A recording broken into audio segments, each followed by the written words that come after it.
You think you know someone until you travel with them, or lend them money, or even just share a meal. There's an old saying, if you want to truly know a person, do three things: eat with them, travel with them, and lend or borrow money. Today, I'm breaking down the psychology behind why these three situations expose someone's true character like nothing else. People wear masks, we all do. We present our best selves in controlled environments, at work, at parties, in short conversations. But certain situations strip away these masks and reveal who someone really is. And psychology backs this up. Let's dive into why these three specific situations are so powerful. First, eating with someone. This sounds simple, but it reveals more than you think. When you share a meal with someone, you're entering an intimate, unguarded space. Here's what you're actually observing: how they treat service staff, waiters, cashiers, bartenders. This reveals their true attitude toward people they perceive as below them. If they're rude or dismissive, that's who they are when no one important is watching. Their table manners and consideration. Do they chew with their mouth open, interrupt while you're talking, hog the conversation? These aren't just bad manners.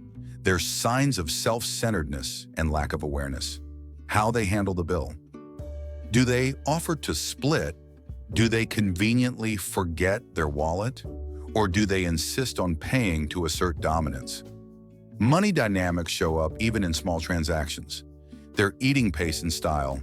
Someone who rushes through a meal might be anxious or always thinking about the next thing. Someone who savors food might be more present and appreciative. I once had a friend who seemed charming and considerate, but during our first dinner together, she snapped her fingers at the waiter, complained about everything, and didn't leave a tip.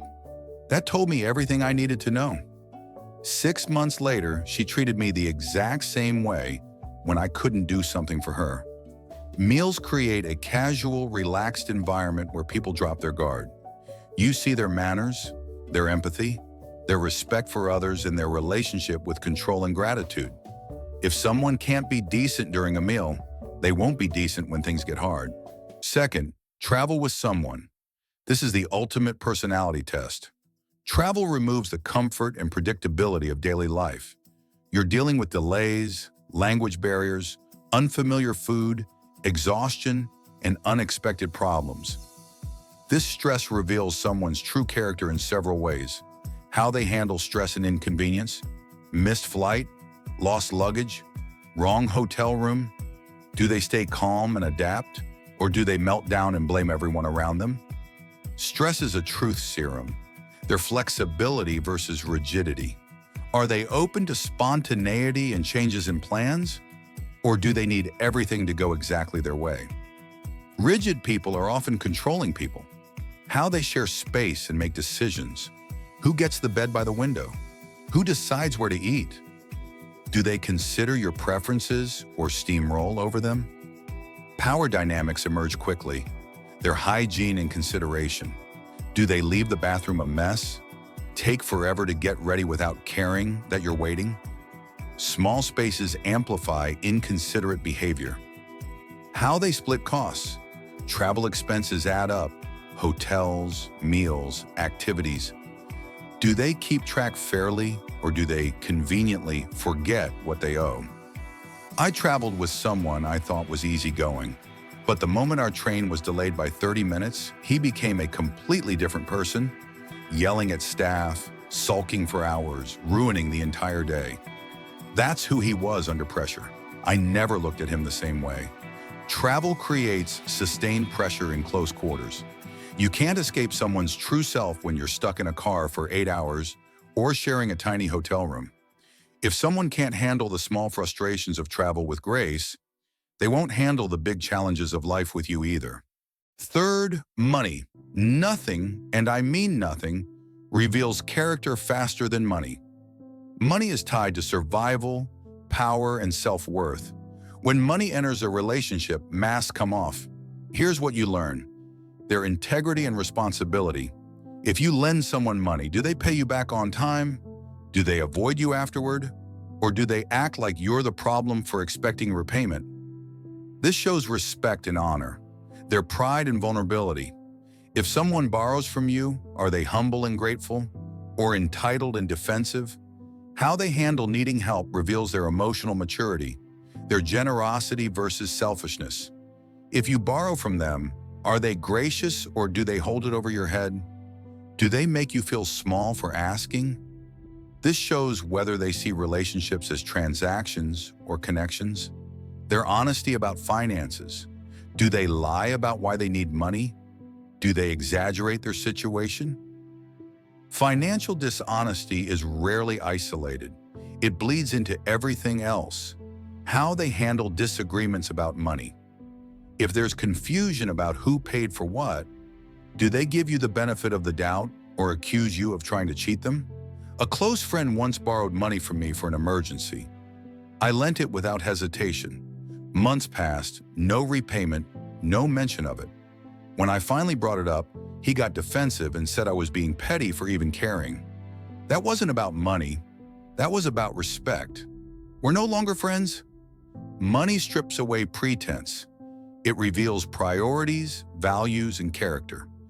Someone who's careless or dishonest with money will be careless and dishonest in other areas of life. Now, here's what you need to do with this information.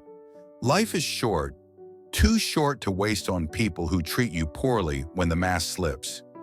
Use these 3 situations as filters, not to judge people harshly, but to understand who deserves your time, trust, and energy.